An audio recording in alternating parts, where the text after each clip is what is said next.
ju shpall profetit alayhis salam kur ishte akoma në Mekë. Ajo përmban 7 ajete dhe është surja e 5 që u shpall profetit alayhis salam nga Kurani. Ajo njihet ndryshe si nëna e Kuranit dhe është surja e parë me të cilën fillon Kurani famëlart. Namazi nuk pranohet nëse nuk lexohet kjo sure, gjë e cila tregon mbi rëndësinë dhe vlerat e saj. Më e pakta surja Fatiha lexohet 17 herë në ditë nga një person që falet. Një herë profeti alayhis salam i tha njërit prej shokëve të tij: "Do të mësoj surën më madhështore të Kuranit." Shoku i tij e pyeti: "E cila është ajo, o i dërguari i Allahut?" Dhe profeti alayhis salam i lexoi surën Fatiha. Në një ajet, Zoti përmend indirekt surën Fatiha ku thotë: "Ne të kemi shpallur 7 vargje që përsëriten dhe Kuranin e madhërisëm." Zoti i përmend 7 ajete të surës Fatiha sikur janë të shkëputura nga Kurani, sikur janë Kuran më vete. Padyshim që kur përmend vlerat dhe mirësitë e kësaj sureje, të lindin disa pyetje. Përse gjithë këto vlerat të kësaj sureje? Përse Kurani duhet të fillonte me këtë sure? Përse quhet nëna e Kuranit? Pasi sura e Fatiha është pse përmban vetëm 7 ajete, përfshin dhe përmbledh të gjithë kuptimet dhe domethëniet e Kuranit famëlar. Kështu, sura e Fatiha i përngjan një përmbledhje të Kuranit. Vetë Kurani famëlar në vetvete përmban 3 gjëra: besim, adhurim, sistem jete. Kështu, gjëja e parë që Kurani e fton njeriu është të besojë në Zotin e madhëruar, krijuesin e tij.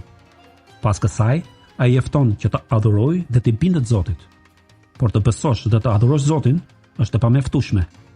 Ti edhe duhet të jetosh sipas udhëzimeve, porosive dhe ligjeve të Zotit. Duhet që patjetër të jetosh sipas sistemit dhe ligjeve të caktuara prej tij. Është pikërisht ky boshti i surës Fatiha. Kushdo që e lexon këtë sure, gjen që ajo flet për besimin rreth Zotit.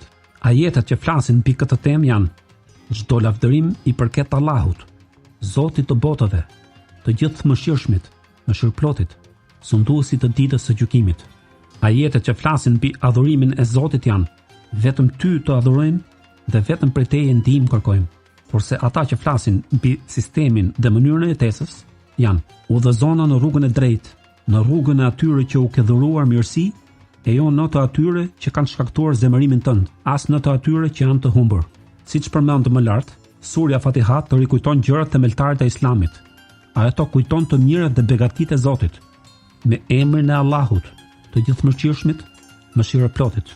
Ajo të kujton sinqeritetin që ti o besimtar duhet të tregosh para Zotit, dhe kjo shfaqet tek ajeti: vetëm ty të adhurojmë dhe vetëm prej teje ndihmë kërkojmë. Ajo të kujton të porositë që të shoqërohesh me njerëz të mirë, udhëzona në rrugën e drejtë, në rrugën e atyre që u ke dhuruar mirësi, dhe njëkohësisht të paralajmëron dhe të tërheq vëmendjen nga shoqërimi me njerëz të këqij, e jo në të atyre që kanë shkaktuar zemërimin tënd, as në të atyre që janë të humbur. Ajo të kujton emrat dhe cilësitë e bukura të Allahut, Zotit të botëve, të gjithëmëshirshmit, mëshirëplotit, sunduesit të ditës së gjykimit. Ajo të kujton dhe të nxit që të ndjekësh rrugën e drejtë, udhëzona në rrugën e drejtë. Ajo të kujton rëndësinë e lutjes dhe duas, dhe kjo duket qartë në gjysmën e 2 të kësaj sure, e cila përbëhet nga lutje. Ajo të kujton unitetin e ummetit musliman, dhe kjo shfaqet qartë në çdo ajet, i cili fillon dhe përfundon me numrin shumës. Përveç sa përmendëm, sura e Fatiha na mëson edhe etiketën e komunikimit me Zotin e madhëruar. Gjysma e parë e surës përmban lëvdata për Allahun, kurse gjysma e dytë përmban lutjet të drejtuara Zotit.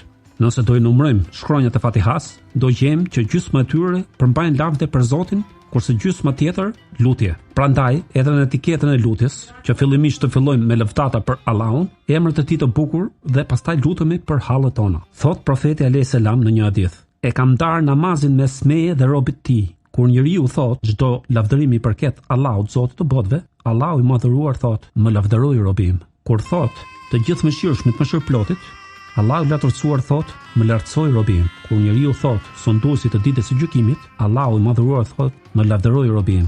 Dhe kur njeriu thot vetëm ty të adhurojmë dhe vetëm prej teje ndihmë kërkojmë, Allahu i madhëruar thot: "Kjo është mes meje dhe robit tim." Kur njeriu thot udhëzona në rrugën e drejtë, në rrugën e atyre që u ke dhuruar mirësi, e jo në të atyre që kanë shkaktuar zemërimin tënd, as në të atyre që janë të humbur, Allahu i madhëruar përgjigjet: "Kjo është mes meje dhe robit tim."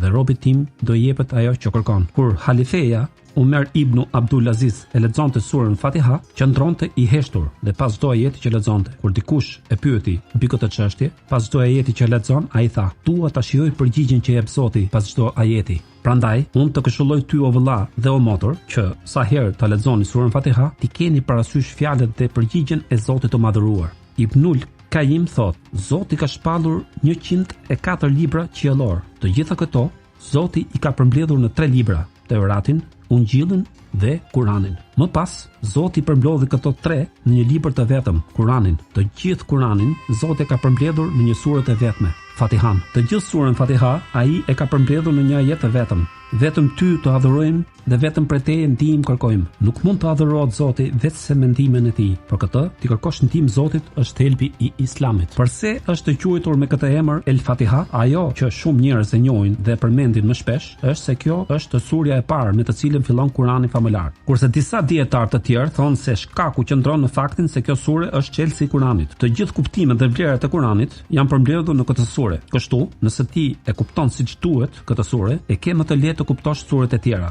Siç tham edhe më lart, çdo sure e Kuranit ka lidhje me atë që është para dhe pas saj, kurse Fatihaja është surja e vetme të cilën mund ta vendosësh para ose pas çdo sureje tjetër. Fjalët e fundit të surës Fatiha janë: "E jo në të atyre që kanë shkaktuar zemërimin tënd, as në të atyre që janë të humbur." E gjithë sureja Bekare, e cila është surja më e gjatë në Kur'an, merret me shpjegimin e këtyre fjalëve. Ajo trajton ata të cilët fituan zemërimin e Zotit, siç janë xifutut, kurse sureja Al Imran trajton të humburit, të krishterët. Fjalët e para të surës Fatiha dhe të vetë Kur'anit janë: çdo lavdërim i përket Allahut, Zotit të botëve. Sikur ky ajet përmban një mesazh të rëndësishëm që ky libër, Kur'ani, është udhëzues për mbar botët. Një karakteristikë tjetër e surës Fatiha është se ajo është e lehtë për të mësuar dhe përmban rregulla leximi, tefxhit, të lehta. Çdo ditë dhe çdo rekat që të lexosh surën Fatiha, lexoje me ndjenjen që ajo përmbledh të gjithë Kur'anin famëlar. Lexoje edhe në këto çaste dhe përpiqu ta ndjesh me zemër atë që lexon. Çdo lavdërim i përket Allahut, Zotit të botëve. Çdo e mirë dhe begati e ka burimin prej teje, o Allah, i gjithë pushtetshëm, të gjithë mëshirshmit, mëshirëplotit. Mëshira jote, o Zot, është zanafilla e relatave të mia me ty. Ti je i gjithë mëshirshëm dhe mëshirëplot. Sonduesi të ditës së gjykimit. Zoti është i gjithëmëshirshëm dhe mëshirëplot, por ditën e gjykimit do kërkojë llogari për gjithçka ke vepruar në këtë botë. Vetëm ty të adhurojmë dhe vetëm prej teje ndihmë kërkojmë. Duke njohur cilësinë e Zotit, ke tjetër mund të adhurosh dhe të bindesh përveç tij. Na ndihmo Zot që të adhurojmë siç duhet. Udhëzona në rrugën e drejtë. O Allah, jeta e kësaj bote është një segment i cili na afron me botën tjetër. Prandaj na ndihmo ta kalojmë jetën duke u përmbajtur rrugës së drejtë, në rrugën e atyre që u ke dhuruar mirësi. Unë kam të vështirë t'i përmbam rrugës së drejtë duke qenë i vetëm. Prandaj më udhëzo dhe më ndihmo të qëndroj në rrugën e atyre që u ke dhënë mirësi. Sa herë të falësh dhe të lexosh këtë ajet, kujto profetët dhe të dërguarit e Zotit. Kujto profetin Ibrahim, Muhammed alayhis salam e tjerë. Herë të tjera kujto Ebu Bekrin, Umerin, Uthmanin, Aliun e tjerë. Herë të tjera kujto besimtarët dhe njerëzit e ndershëm që ti njeh dhe shoqërohesh. E jo në të atyre që kanë shkaktuar zemrimin tënd, as në të atyre që janë të humbur. Kur të lexosh këto fjalë, herë kujto armiqt dhe kundërshtarët e profetëve, herë të tjera kujto personat e caktuar, Ebu Lebin, Ebu Xhelin dhe çdo njeri që lufton Islamin. Në këtë mënyrë, ti e përjeton surën Fatiha në çdo detaj dhe hollësi. Më në fund, paqja e Zotit qoftë mbi ju. Amin.